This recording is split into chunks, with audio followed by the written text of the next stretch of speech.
has to offer you. Okay, so we're going to do something a little different this episode. I'm down. No interview. Bring it on.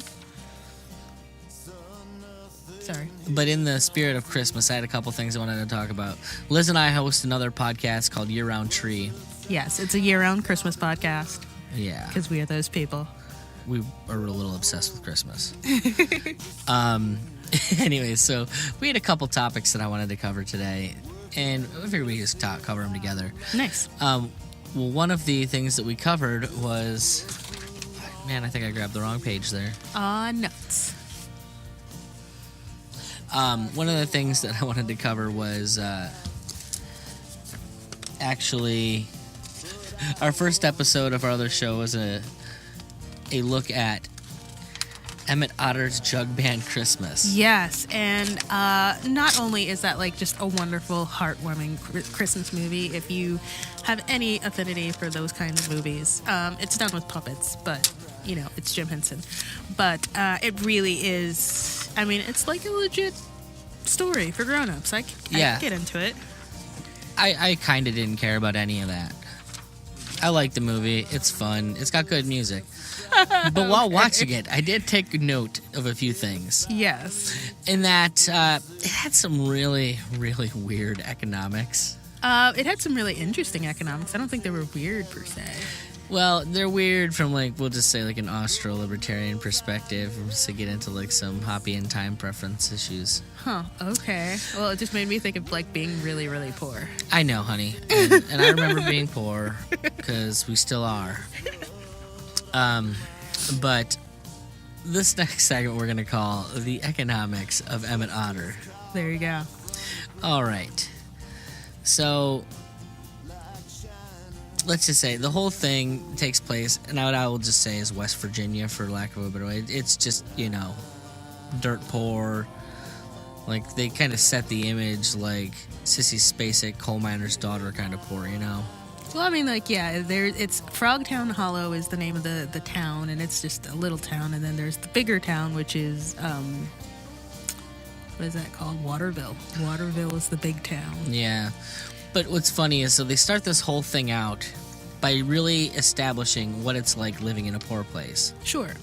In that the gang that represents the bad guys, so to speak, although to me it wasn't really the bad guys, they rob Kermit in the first scene of the movie. Like, he's sitting there introducing you to the story, and all of a sudden the gang comes up and robs him. Like, take his scarf and stuff. Yeah, they take his fucking scarf. That's pretty... Yeah, there you go. Now, granted, this is a kids' movie, so I don't like. I'll say that that's the, you know, the way that they're exhibiting robbery in here. Yeah.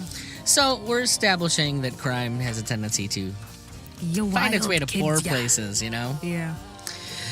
Anyways, so we're moving right along, and immediately, we establish that rich people are awful human beings, and that poor people are the best human beings. Well, yeah, there is a little bit of that. A little bit of it? She hands the woman, like, the work that she did for this woman. Yeah. This fox. And the fox is the biggest bitch in the world. Yeah, well, no, and I found it interesting. There was a scorch mark on my underwear. You know, just following through the whole story, she is actually the mayor's wife, as it turns out. Really? Yes, and if you pay attention to the story, she's, you know, kind of crappy, and she's worried about appearances, and the mayor is very worried about appearances. But they have the toad guy, Duck Bullfrog, and the guy who runs the inn. Yeah, and he's portrayed as, you know, being fairly well off. He's dressed well. He's got a monocle or glasses or something, and like a cane. But he is the. You know, he pays attention. He's like, those are two of the nicest people on the river, talking about Ma and Emmett. And okay, so once again, further establishing that poor people are nice and rich people are snooty. Well, yes, but I found it interesting that he's just a business owner. He's the not useful the rich people class. Exactly was the business owner. and the snooty rich people are in government. So, well, that's an interesting take. There you go. But yeah, so Emmett's mom does Emmett does odd jobs fixing fences and stuff. Yeah. And his mom does laundry. Oh, also, a note. They are so poor. They are rowing up the river to get to where they're going. Well, I think that's just because they live on a river and they're otters. Well, yeah, but there's obviously cars in this reality. People drive them. Yeah, they had a boat, Liz. I know. Because it's cheaper. Do you have a boat? You can use manpower instead of gas maybe power. they just live on the fucking water. They're otters. Okay. I don't know that I'm pulling anything economic out of that. Maybe all right, fine. Go ahead. Okay. But yeah, so Emmett does odd jobs. His mom does laundry. Great. And, like, literally, she's got a bill for the woman, and the mayor's wife walks off without paying her bill and says, I'll remember to take it out of your pay when I feel like paying you. Yeah.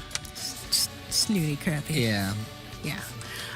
It sounds like government. She does a lot of things too. She's sewing and knitting, and they're using that to barter. Yeah, well, like, the next thing you see is she picks up some pumpkins that she's gonna make into a pie to sell, barter that to make more to buy more pumpkins to make pies, and basically they kind of set up this is never gonna go anywhere. Yeah. All right. Yeah, she barters socks for pumpkins. Socks for pumpkins. Yes. Let's see here. Where are we going? End of the chores, no end of the money. What the hell was I trying to say with that? I don't know. No end of the chores, end of the money. Huh. They had more stuff to do. They just ran out of money. I think what I'm saying. Oh, okay, I get it. I think what I was getting at. So, basically, they're just kind of living to survive. Basically, yeah. Barely making it. Yeah. We should say they established that it opens up where they're talking about Emmett's dad, who was, of all things, right. What was he, Liz? He's a snake oil salesman. Threw everything into that. Really thought snake oil was gonna change the world. Which means he was entrepreneurial, which is good. I'll give him that. They do really build up that taking chances on yourself thing. But some very poor choices as to what to actually invest in. And possibly not a lot of personal what do you call it? Skills. What's funny though is that they didn't learn anything from that. Yeah. And Emmett is kind of going to do the next thing that and keep poverty rolling. I thought was an interesting statement on generational poverty. Mm-hmm. Yeah, no, I could see that. Shitty money values tend to lead to more shitty money values. Very true. Low time preference kind of shit. Mm-hmm. This whole thing was a treatise on low time preference as far as I'm concerned. Yeah, no, there's a lot of that in there. So, let's see here. The whole thing, like, they're talking about selling off things the whole time. Like, well, we had to sell the piano to do this, and we had to sell this to do that. And what's annoying to me is that in those cases, they were selling off, like, goods that could have genuinely helped them make money. Like, they sold the piano, which Mom could have been playing, making money. They could have focused on that tool. Instead, she focuses on the laundry thing. Yeah. That she has to borrow the tool from a friend to even do, because she doesn't have the tools to do it. Yeah, yeah, that's true. I hadn't thought of that. There's a whole lot of mismanagement going on. Yeah, that's true. She could have been doing, like, piano lessons. She could have done a lot of things. Yeah, it's basically selling off their capital goods. It could have allowed them to build into the next economic class. But again, like you said, low time preference. Yes, absolutely. Okay.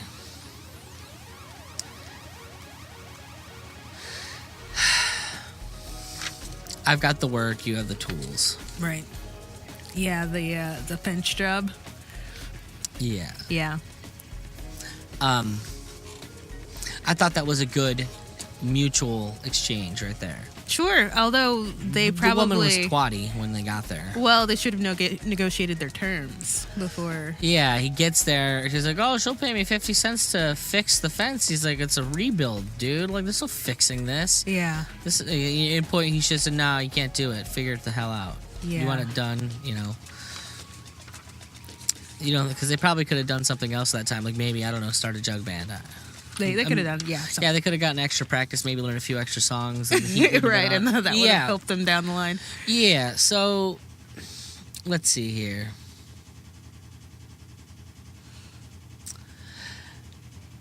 Time preference. Low. This is, to me, the whole thing that centers around is the gift of the Magi element of the story. Okay? Now, as it stands, they're surviving barely off of 2 items. What are those 2 items, Liz? Pa's toolbox. Okay. That Emmett uses those tools to do odd jobs, make a little money, and Ma's wash tub, because Ma does laundry. Now they get it in their heads that there's a contest that they're going to win, and they're going to buy a gift for each other. Yeah, I mean, and apparently, that's like the biggest thing going on in this town. You've never really lived in a small town. Okay. It is kind of how I'm like, are there no movie theaters in this town? Yeah. Yeah. At any rate, so they go and they do this thing. So what happens? What do they each make a decision to do? So they each eventually decide that they're going to take a risk like Dad would have. Yeah, take Dad's risk. And she's going to get rid of more capital goods. Hawk those tools. Yes, his only source of income. She is going to... So that she can have a costume, which that kind of irked me in the first place. Like, what the heck do you really need a costume for anyway? You need a costume, I promise. Okay, fine. You're the professional. I'll take your word for it. And he's going to put a hole in the wash tub so he can make a wash tub base. Once again, her only method of income at this point. Yeah. I mean... Now, mind you, capital goods that they're going to purposefully destroy or get rid of. Right. So that they can take a chance on possibly winning this contest that everybody and their grandmother is entering, because there's no one else. Not to find a job. Else going on in this town. But to perhaps win this contest. Possibly. Yeah. And... I don't think if there is an example of a low time preference situation that I've ever fucking seen in my life. It's kind of the equivalent of like using your last $2 to buy a lottery ticket because you might win. Yeah, no, that's exactly what it is. It's the last $2 to buy a lottery ticket. It's fucking maddening. By the way, folks, spoiler alert, they don't fucking win. This is true. They lose the goddamn contest because... This is true. Because in all that, they only practiced one song, the boys did. Right. Mom's was good. But the boys, they showed up, somebody else took their song, and so they do a different song, and they just had to throw it together. Yeah. Yeah. Yeah. Let's see here. I'm a horrible writer, so I'm reading my notes here, and it gets a little... He's a little doctory with the notes over there. I'm not much better. I just happen to have typed mine. I did note that a lot of their amusements that they had were free things. Pa's Slide, the Christmas branch, and the fact that they were singing and playing at all. You know, those were things that they did because they didn't have any money and they had to amuse themselves somehow. Here's a question. So do you feel like... And this is where I would say maybe I do kind of sometimes agree with Rand on. Do you feel like the selflessness in the case of both of these things is a poverty trap, and like they're willing to give away their last $2? Well, I feel... And put themselves in a position where they literally have nothing else to give. Like, we're stones. I feel like the idea of the selflessness, quote unquote, in this instance is a little bit hollow because, yeah, sure, you want to buy a Christmas gift for them, but you already know how to do so many things that are free. Like, you have skills to make things. Like, why don't you take those tools and, like, whittle her a little something or another? Like, instead of doing this thing that's going to cost you money. Well, once again, like, low time preference. Yeah, they can totally do that, but they're still doing something for the other person. Now they're making horrible decisions in an effort to do that. This wasn't the only way that they could do something for the other person. So I think... You know, I guess my point is, do you think like selflessness blinds them to the logic of the situation, perhaps? Yeah, obviously they're not being logical about it. That's okay. That much is at least clear.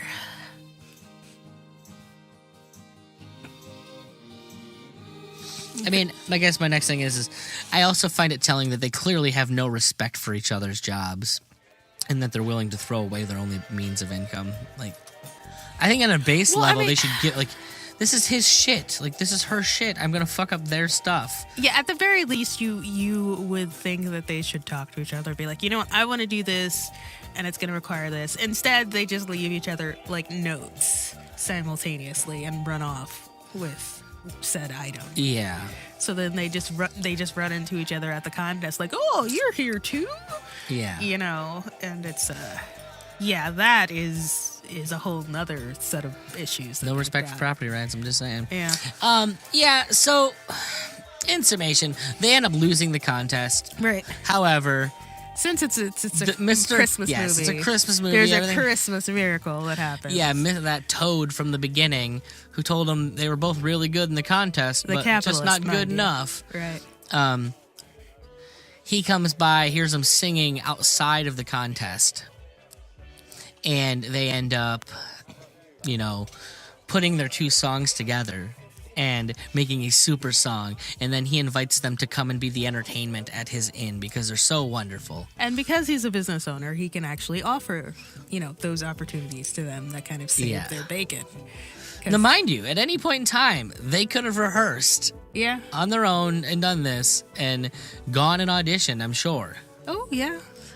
If they had actually talked to each other, they could have possibly figured out, like, oh, you know what? Let's not hawk the tool chest. Let's figure out some other way to do that. But what is the lesson they learned from Pa? I know. It's all about taking chances, Liz. Yeah. I think there's something telling in that. Like, those are, well, that right there is how poverty is systemic. That is why generationally people don't learn to manage risk properly, and they continue to make poor decisions. And they learned what they learned from their parents, and what they learned from their parents is bad. Yeah, and that's why, like, old money that stays old money, it's because people learned stuff that was important to learn. Sure, and then things accrue. Just for the record, grow, like, and you can millionaires turn over all the time. Oh no, I know. But it's a very tough place to stay, but there is something to the fact that you can pass poor it people on. tend to stay poor. Definitely. Yeah. Anyways, I thought that it was really interesting that on this kids movie from the 70s, there was, to me, a whole bunch of, like, underlying economic principles. Yeah, no, it was really interesting. You saw bartering there, you saw people subsisting without money, you saw, a lot of different things. And yeah, the portrayal of rich versus poor was also very interesting. And the fact that, the useful... Although I'm glad you picked up on that whole, like, the government versus the capitalist. Exactly. It was the not something I useful would've saw. rich person was the capitalist. The government person was the piece of shit. Well, I mean, he's not working for his wealth. He's just kind of maintaining appearances and managing what he feels like he's Now, here's the thing. managing. I'm curious. Do you think that the leader of that band that won was related to them? Because I don't want to point out the fact that the leader of the gang in The Nightmare, which is the band that actually won, was also a fox. Do you think it was the mayor's, like, deadbeat brother? Yeah, no. I don't know. That's an interesting point. I would have to... You think there was a whole bunch of nepotism? I mean, the fact that they let them enter the contest, like, kind of after all the entries were finished performing, like, not even after the entry time, but that to me felt more like the mayor wanting to sort of, oh, well, I want to get in good with the people from the bigger town. These guys came all the way from River Bottom. I don't want them coming it's from still there a form and saying of nepotism. we're we didn't let them compete. Perverse incentive structures. That's always how that works out, isn't it? Yeah, absolutely. So yeah, the fact that they were even entered sort of smacked of some sort of bureaucracy to me. Okay.